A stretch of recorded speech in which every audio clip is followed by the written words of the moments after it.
Hello and welcome. In this video, we're going to explore the beginnings of partial derivatives. Unlike what you might think, we are actually taking derivatives in their entirety, but because we have more than one input variable in multivariable calculus, we have to refer to these derivatives as partials, and you'll see why in a moment.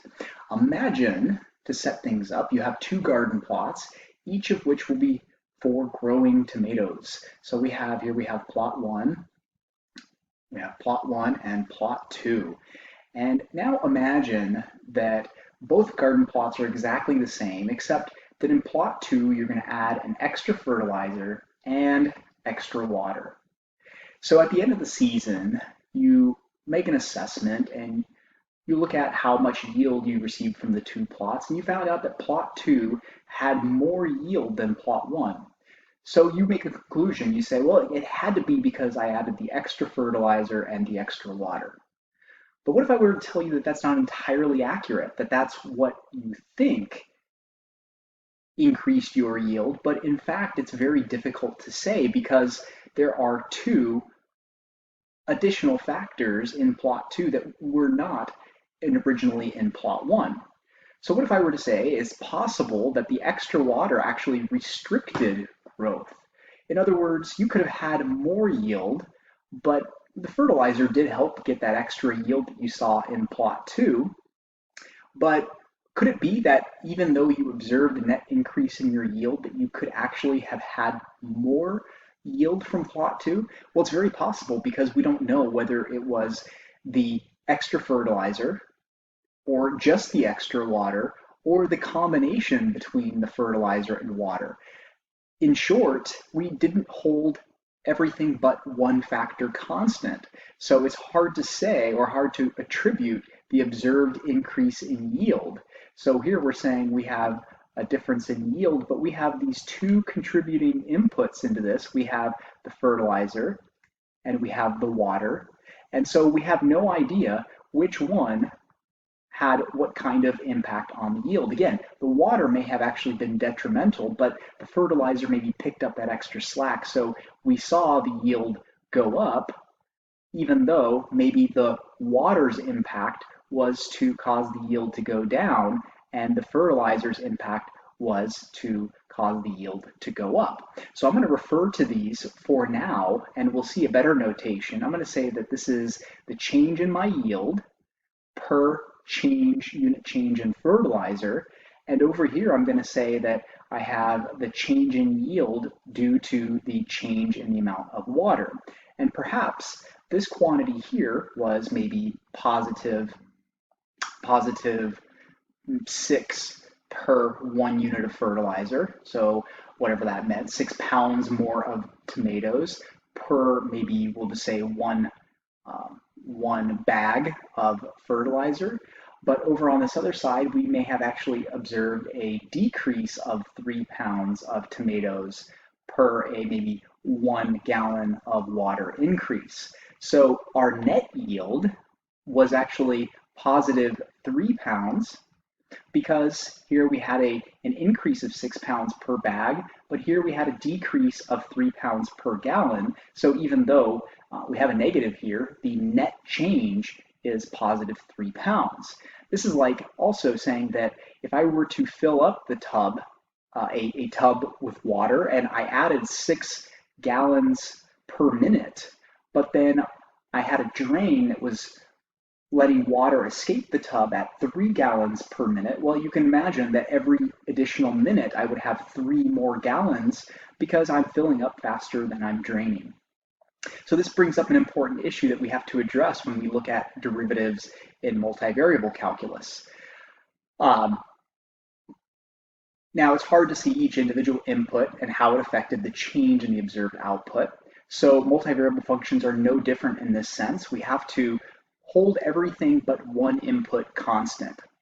Now, before we get into derivatives, let's talk a little bit about what derivatives are so that we can really come up with our very specific definition. So a derivative is really a measure of rate of change.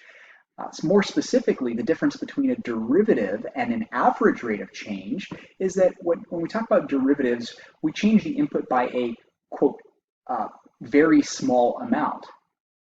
how does the output change? So for example, here we see we have an input of time, and time is measured in hours, and then we're looking at the distance maybe on our odometer in our car. Right, so at 0.3 hours, we look at our odometer and we see we've gone 100 miles, and then few less than a minute later, we're looking at our distance again, and we see that we're at 100.01 miles.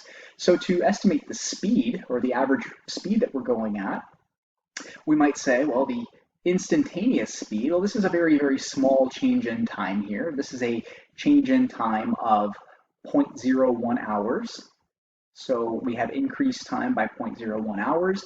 Our distance has also gone up by just a little bit. And let's make this a little bit more interesting. Let's make it 100.5 miles. So the increase in distance was positive 0.5 miles. And so the increase in distance, positive 0.5 miles, and we did that in an increase in time of 0.01 hours. And so when we do this division, we find out that this is the equivalent to 50 miles in 1 hour. So we could say that we were driving at a speed of 50 miles per hour. Now the change in time is relatively small, so it's unlikely that between the two periods in time that we somehow had a major shift in our speed. So, and that's really the idea of a derivative, is that if you look at your distance, if we were to compare our distance, and we were at 100 miles at 0.3 hours, and then we looked at our distance, say, at 1 hour, and after 1 hour, we had a total distance of 110 miles. Well, you can probably agree that that's not a very far distance to go over the course of 0.7 hours. So we would really call this our average speed, because again, the change in time is relatively large here. There's a lot that could have happened in that 0.7 hours in which we only did 10 miles. Now 10 divided by 0.7 comes out to about 14.3 miles per hour. And rarely would we intentionally drive at such a slow speed for such a long duration of time.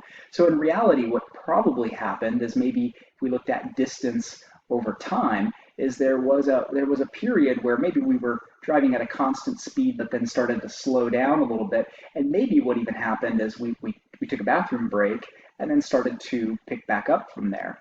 So the slope, or the rate of change for that period, is not zero, but it's really, really small. For a relatively big change in time, we obtained a very small change in distance. This vertical segment here represents the change in distance for our change in time from 0.3 hours to 1 hour. So that's really the difference between a derivative and an instantaneous rate of change. We can see the value of looking at very, very small changes in our input. Now we can also estimate rate of change from a graph or a table. In the case of a graph, if once again this represents some sort of distance and this represents some sort of time, then we can see that our change in distance, we went from 0.4599 miles to 0.5176 miles, again in a relatively short period of time. So we can see that if we try to estimate the slope between those 2 points, that pretty closely mirrors what's happening at exactly one of those points. We see that our slope segment, although not perfect, pretty much mimics the shape of the line between those 2 points. So the total change in distance, if we were to estimate the speed at which we're going, that's going to be the change in our distance, which is 0.5176 miles minus 0.4599 miles, and that's over the course of 0.1 hour. And so 0.5176 minus 0.4599 divided by 0.1 comes out to about, at that moment, 0.577 miles per 1 hour. So obviously that's very, very slow speed, but we're getting a really close estimate to how fast we were driving at the instant of 7 hours. And once again, the difference between an average rate of change and an instantaneous rate of change, or what we call a derivative, is that with a derivative, we look at the change in the output for infinitesimally small changes in the input. This is very beneficial, especially when we talk about things like maximization and minimization. If we have a function, and that function has some sort of maximum that we wish to locate, specifically that point right there, then in calculus, the advantage of working with derivatives is that we know that instantaneously the slope is equal to 0 at that instant. Now, if we compare any 2 points that are farther away, say we look at this point and this point, we obtain a positive sloped line, versus if we use the maximum point and a point that's to the right of that, and we calculate the slope between those, we're going to get a negative slope, and that's not going to help us locate that maximum. So if f of x is the function that is graphed here, then f prime of x, its derivative, which we'll talk about in a future lesson as to how to calculate these derivatives, then this is going to tell us the rate of change, which if we set equal to 0 and solve for x, that will tell us exactly what values of x along this axis here there is a slope of 0. And that's very, very useful for locating maxima and minima. Allows us to perform optimization and solve really complex problems. So if we want to create this more symbolically, we can say that let x represent the time we have been driving for. So here we have our x, the time we've been driving for. And then the time, if we change the time by just a little bit, so let's call that change in time, we're going to call that h, then we are now at time x plus h. Okay, so in our graph, what we should visualize is here we have some time x, and we're just going to make this scale a little bit longer here, but let's say that this is a very, very, very small change in x. This is x plus a little bit more. So that means that this distance here between those 2 points, how far apart are those? Well, that's exactly h units of time apart. Now we have some sort of output points, and we'll just go ahead and say that's here, and we have another output point, well, let's just say here. Now again, this is an infinitesimally short segment between these 2 points, but I want to calculate that slope. It's no different than calculating an average rate of change. Again, the only difference is that those 2 points are just really, really close together.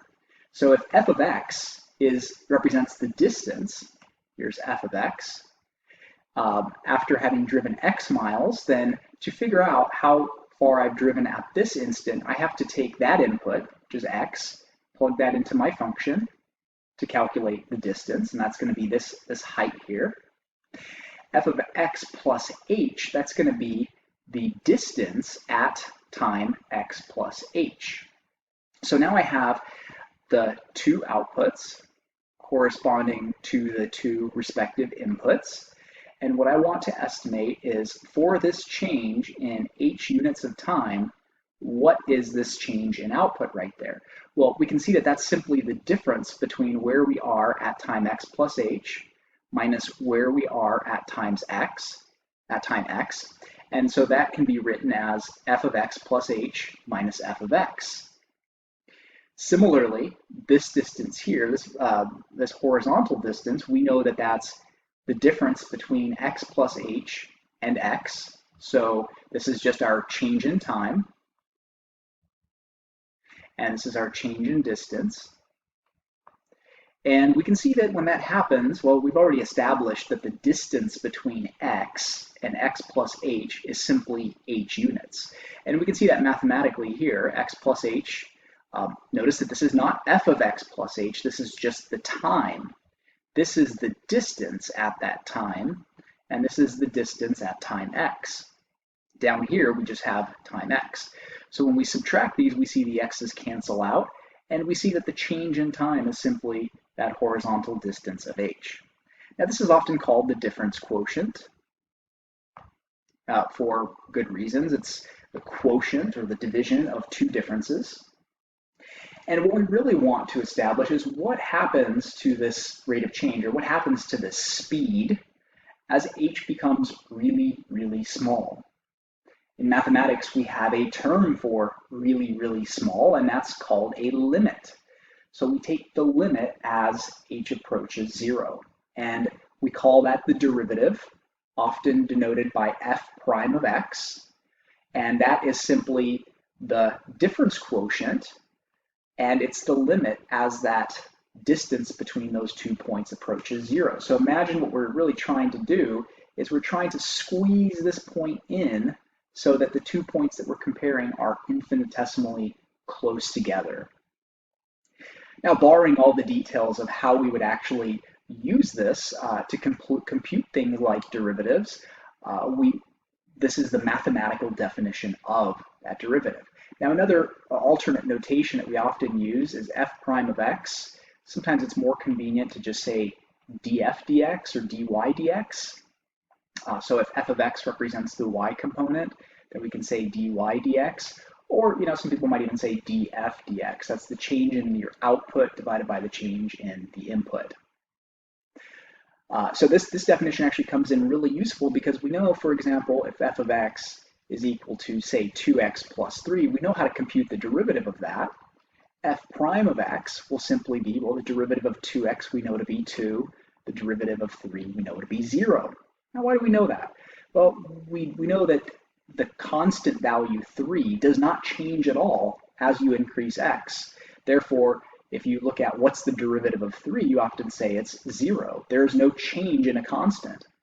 But each time x increases by 1, the output increases by 2, and therefore we say that the derivative is 2. So the slope of this line is constantly 2. By using our limit definition, if we said, okay, well, if f of x is 2x plus 3, and we wanted to use this limit definition to compute the derivative, then we would also need to establish what is f of x plus h. Now, how do we compute f of x plus h given f of x?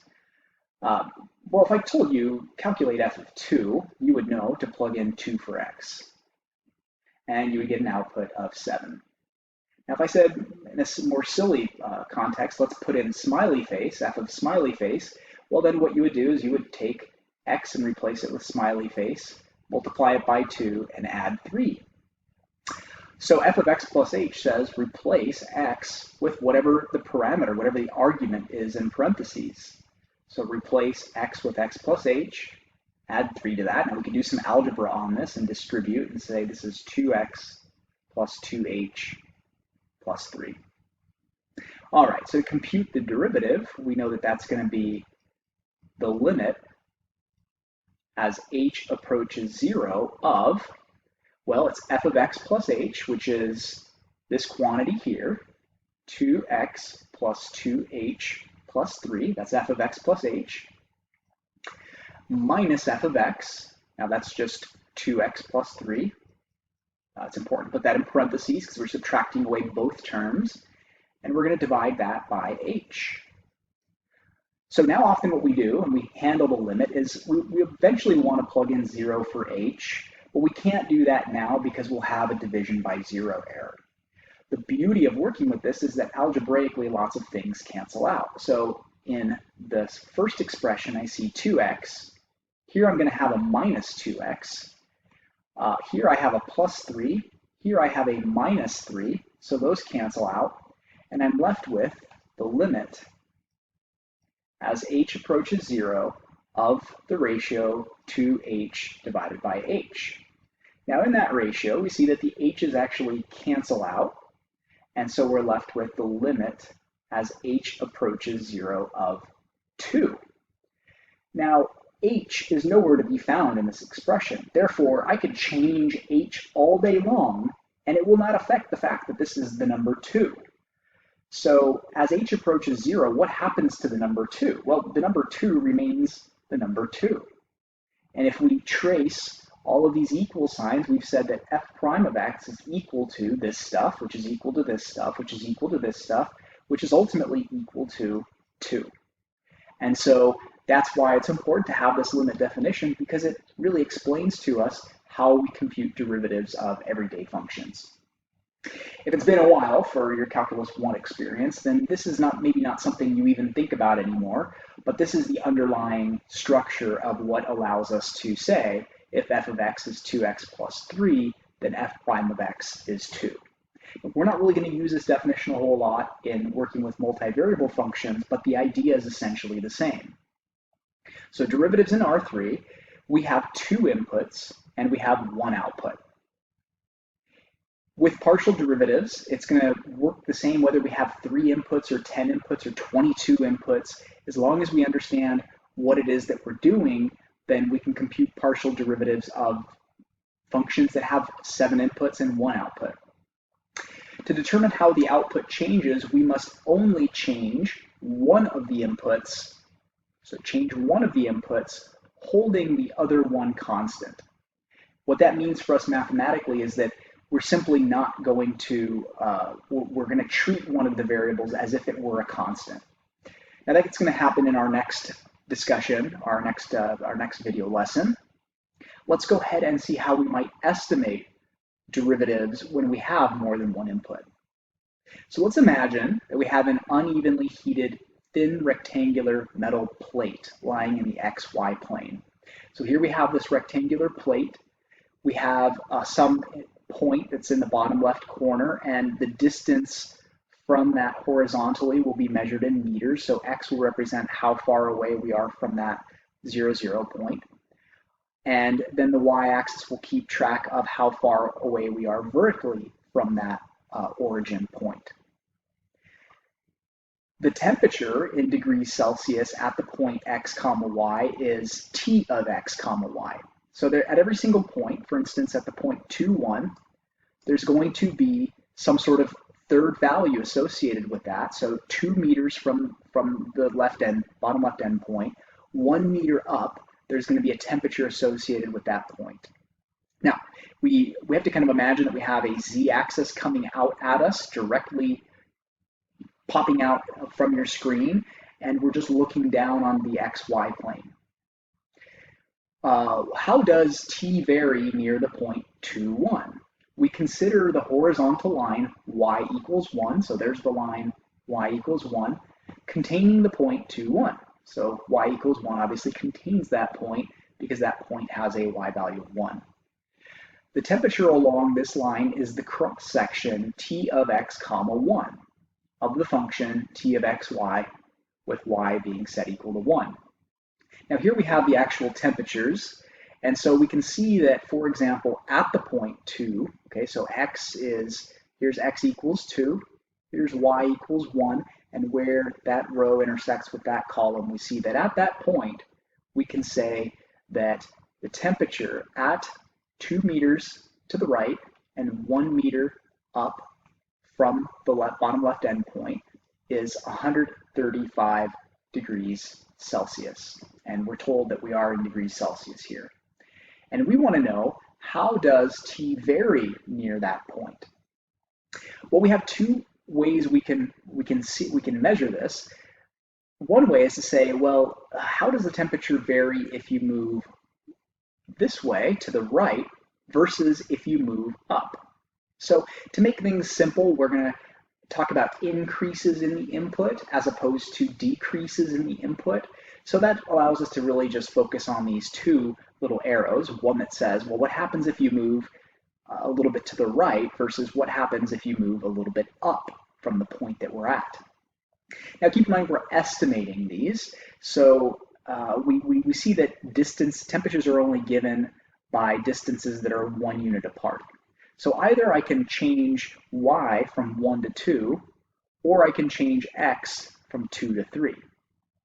Now, if I want to estimate what is the change in temperature, which I'm going to write like this, dt, change in temperature, divided by dx, that's change in distance horizontally, And you know what? Because I have two input variables, if somebody saw this notation, they might think, oh, okay, this is just your typical one variable function. But it's not. So if somebody had just seen this notation, how do we explain to them that this is a function, t, that has two inputs? Well, the way we do that is we don't use the d symbol. We don't use the letter d. We actually use the partial notation. And that kind of looks like slightly like a 2 without crossing that loop right there. And this is the same symbol as d. You can still read this as dt dx, but we use a different symbol. And when somebody sees this, they know that there must be more than one input variable. Okay, so if I change x from 2 to 3, well, that's going to be a change. End up at 3 meters. Started off at 2 meters, so that's a 1 meter change. So I gained 1 meter. And let's see, the temperature changed. If I changed from 2 to 3, then my temperature changed from 135, went from 135 to 160. So that means I'm at 160 degrees Celsius. I was at 135 degrees Celsius. That represents a 25 degrees Celsius change. And so I could say that increasing x by 1 unit, I expect to see a 25 degrees Celsius change in the sheet of metal. So basically I've moved to this point, which is not 2, 1 anymore. It's now the point 3, 1. Notice that our y value is the same in both of those ordered pairs. So if we are at the point 2 meters to the right, 1 meter up, and we increase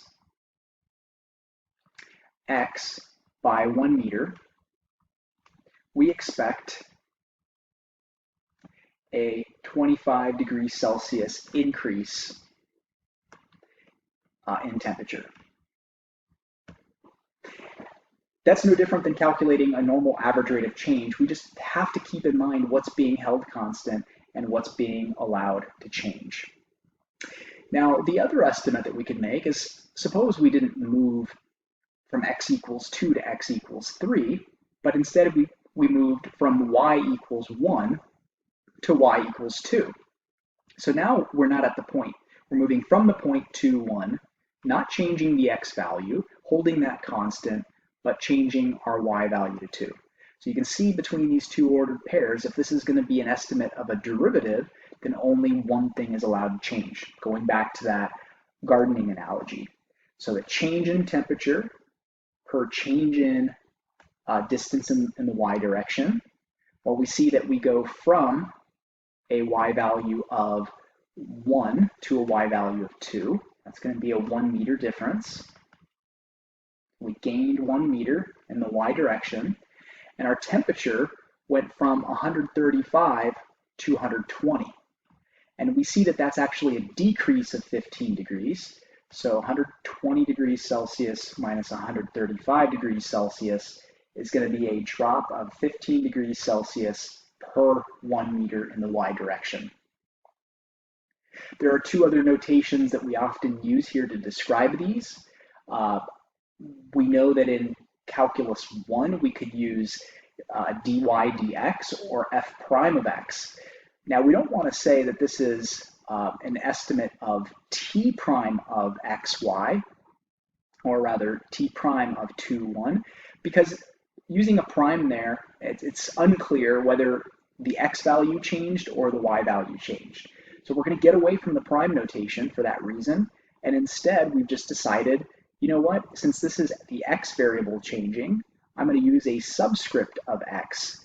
And so this notation is identical to this, but it's the analogy in Calc 1 that we saw between f prime of x, and dy dx.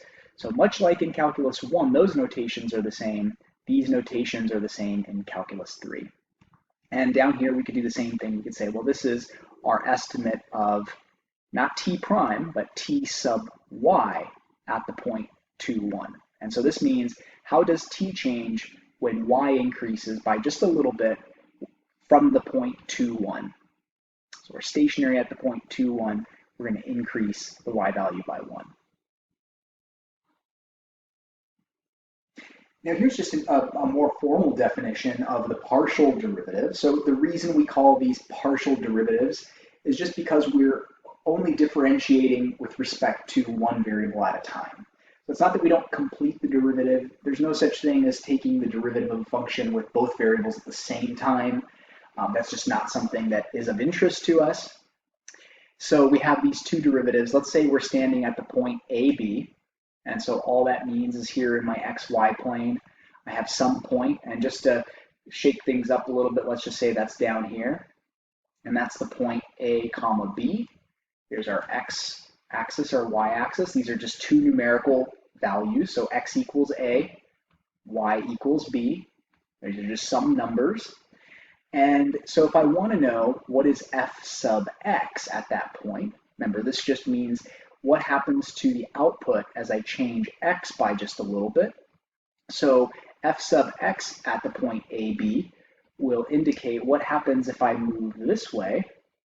That's going to represent F sub X at A comma B. How does my output change if I increase X by a little bit? Versus F sub Y at the point AB. What happens if I increase Y by just a little bit? What happens to the output? How much does it change by?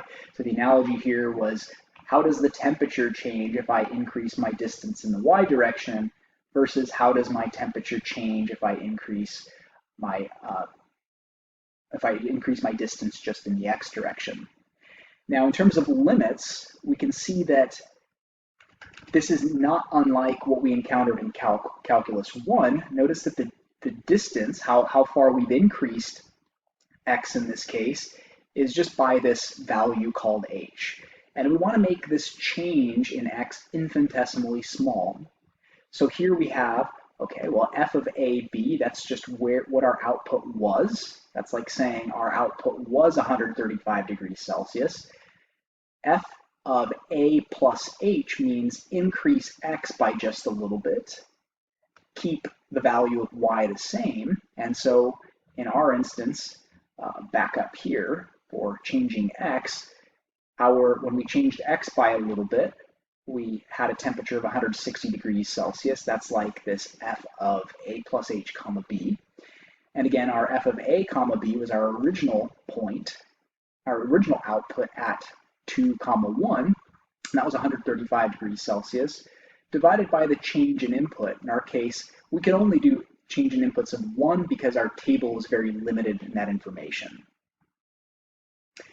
By the way, there are other ways you could estimate it, like compare the two endpoints surrounding the point 2, 1, but we don't want to get highly technical with this because we're just learning conceptually how to compute these things. Now, F sub Y comma AB, that's this notion that we're going to leave, notice in this case, the X value remains A. That is, we did not, when we increased Y by 1, we left X to equal 2. And the only thing that we changed was the value of Y. So our original value of Y was 1. Our new value of Y was 2.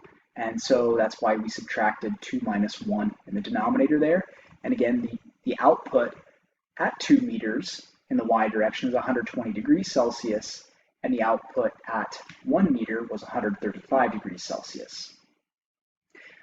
So if we let A and B vary in terms of how do we compute derivatives of actual functions, if I gave you an equation, well, the notations there just say, well, you don't have to be at any specific point. You could be given an algebraic function and learn to take the derivative of that. And we'll do more of that in the next lesson.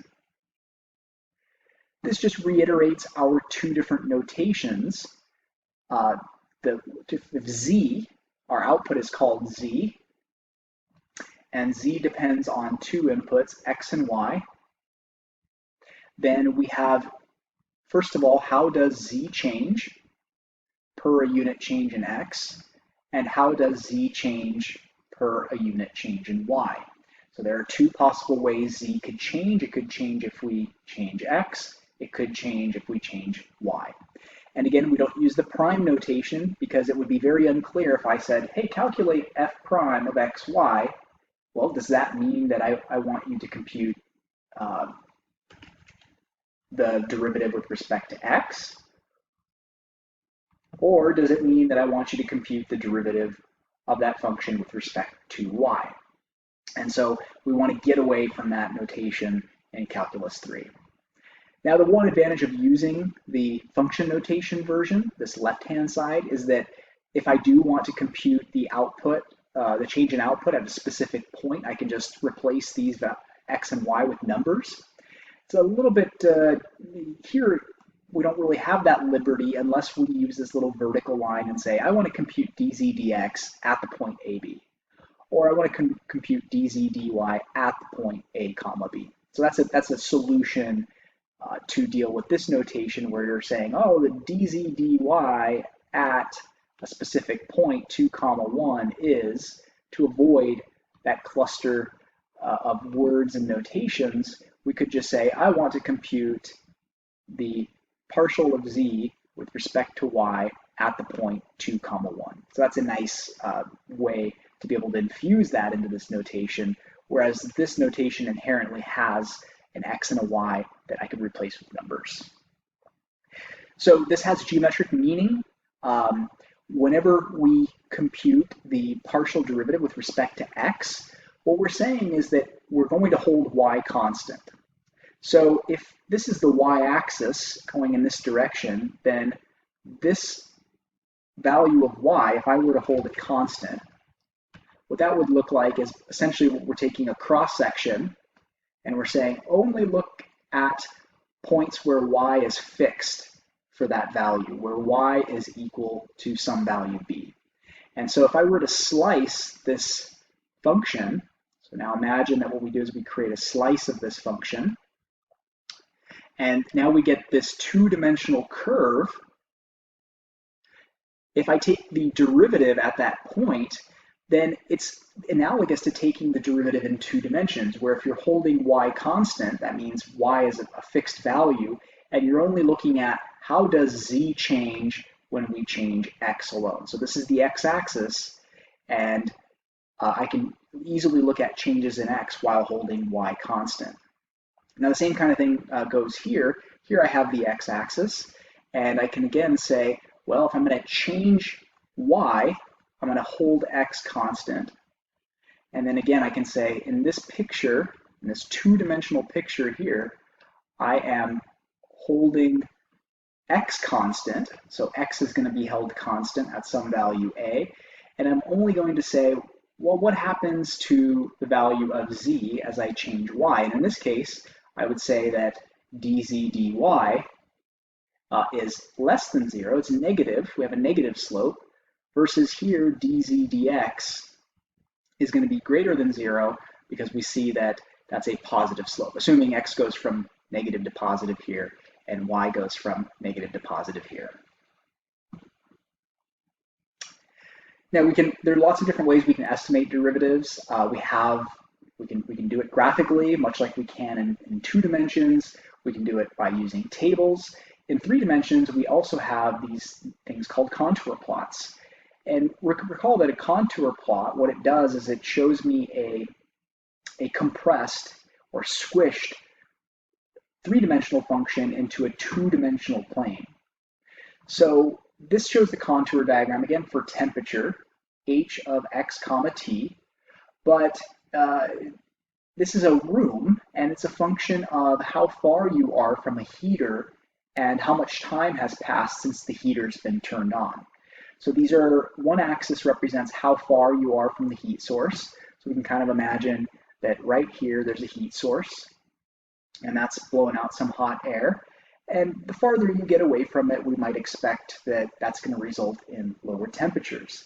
But we also have time passing along this axis.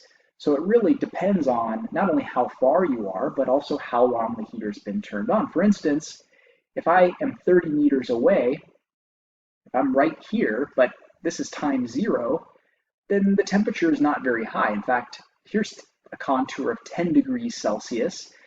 Here's a contour of 15 degrees Celsius. I see that as time increases, I jump from lower contours to higher degreed contours. But at time 0, I see that the temperature in that room is really low. I mean, it looks like it could be somewhere between 0 and 10 degrees Celsius. But now if I'm 30 meters away and I've let about 10 minutes pass, I see that the temperature has jumped up to 10 degrees Celsius. After about 15 minutes, the temperature is 15 degrees Celsius, then 20 degrees Celsius, and by about 35 minutes, I can see that it's about 25 degrees Celsius inside of that room. Now, I want to estimate or figure out what are the signs of h sub x at 10, 20 and h sub t at 10, 20. Before we get into this, let's figure out what 10 and 20 mean. So 10 is the value of x. So x equals 10 meters from here. Now the y value, which is 20, is the value of time. So I'm looking at 20 minutes since heater was turned on. And now if I want to look at what is h sub x at the point 10, 20, now I prefer the differential notation because it really emphasizes that dh is the change in temperature, dx is the change in distance, and now I'm at the point 10, 20. So I basically want to ask, how does the temperature change if I increase my distance from the heater? So keeping time the same, we're at 20 minutes, but what if somebody was at 10 meters and somebody was at 11 meters? Well, the farther away you get from the heat source, so the farther I go this way, the cooler it's going to seem, regardless of what time I'm at. I could be at time 30 and I can see that if I'm really close to the heat source, it's 30 degrees Celsius, but if I get farther away from the heat source at that same time, then that's a temperature of only 25 degrees Celsius. So increasing x is always going to, for a fixed time period, is always going to cause a negative, is going to be less than 0, because increasing distance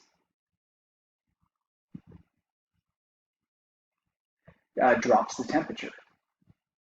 And that's the key word here, is it drops the temperature because we're getting, again, farther away from the heat source. Now, h sub y of 10, 20 asks a similar question, but it's the change in temperature per a change in the y value. Now, the y value, excuse me, not y, it's going to be t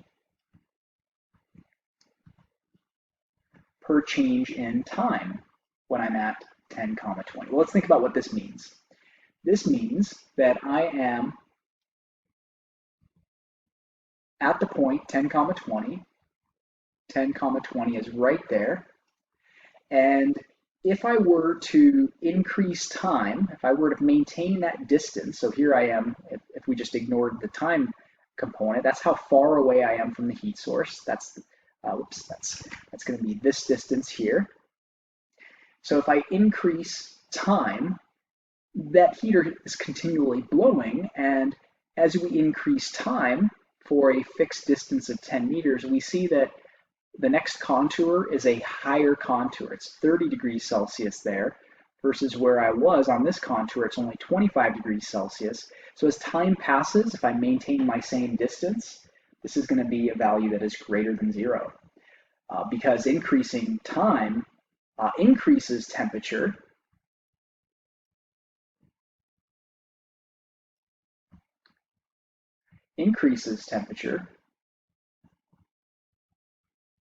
at a fixed distance.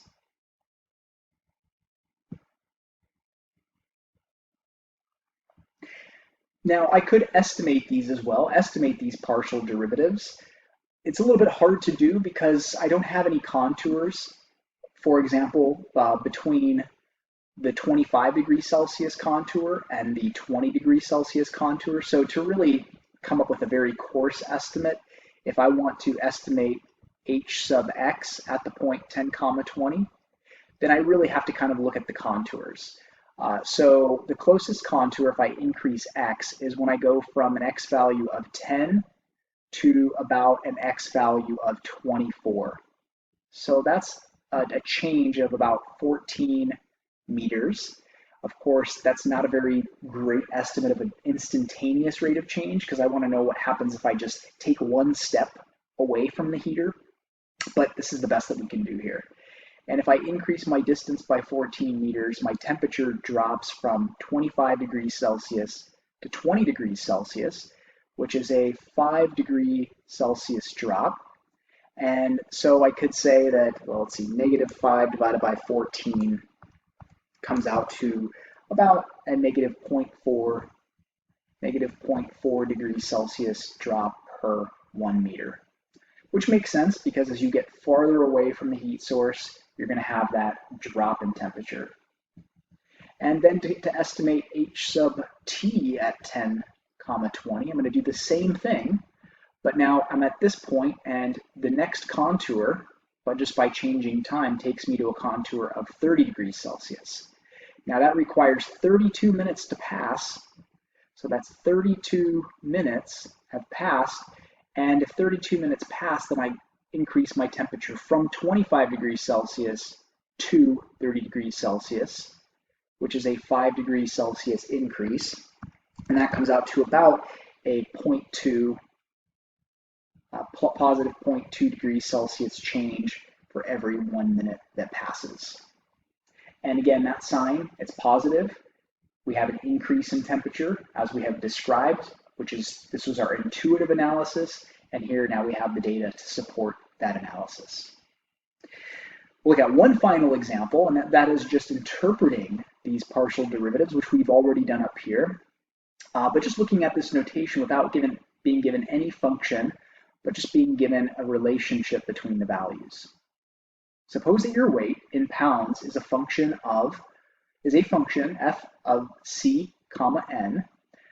So your weight is a function of the number of calories you consume each day, c, and the number n of minutes you exercise daily. Using the units for Wc and n, interpret in everyday terms the statements Dwdc, this is another notation, Dwdc at the point 2000, 15 equals positive 0.02. So first of all, what I'm going to do is I'm going to say Dwdc, that's going to have units of weight divided by calories. So weight is in pounds, and calories is measured in, calories, daily calories. We'll just leave it as calories, but we'll refer to it as daily calories. So that means that this 0.02 is in how many pounds, and here's a little trick. If you put it over 1, then that's 0.02 pounds divided by 1 calorie. So this means that if I currently consume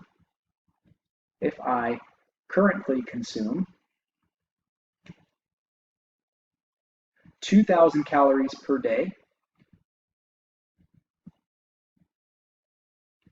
and I exercise for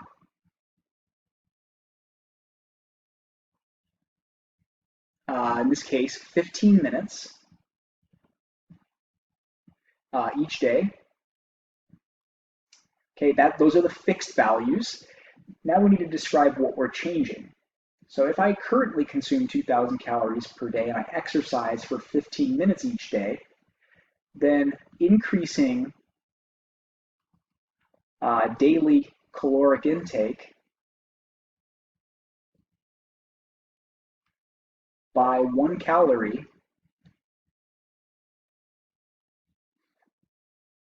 is expected to cause my weight to go up, or weight to increase by 0.02 pounds per additional calorie. We've already described that here. So we could just say, then it is expected that my weight will increase by 0.02 pounds per calorie consumed. per additional calorie consumed. We've already stated that here, so lots of different ways we could write this. And that makes sense. So 2,000 calories is pretty standard for a normal daily diet. If you consume more than that each day, then there's oftentimes associated weight gain with that. Now here, Dwdn, let's analyze the units. That's going to be in pounds, which is the change in weight. N is the change in the weekly number of minutes that I work out for. So in this case, I could say the same thing. If I currently consume 2,000 calories per day and work out for 15 minutes per day, if I increase the number of minutes I work out for by 1 minute, then I would expect my weight to drop by 0.025 pounds. So basically you're increasing your workout, but you're not changing the number of daily consumed calories, then what we would normally expect is for our weight to drop. So in the next lesson, we're going to really get into how do we compute these derivatives given functions. And this idea, this most important takeaway, is that we are always holding all but one variables constant.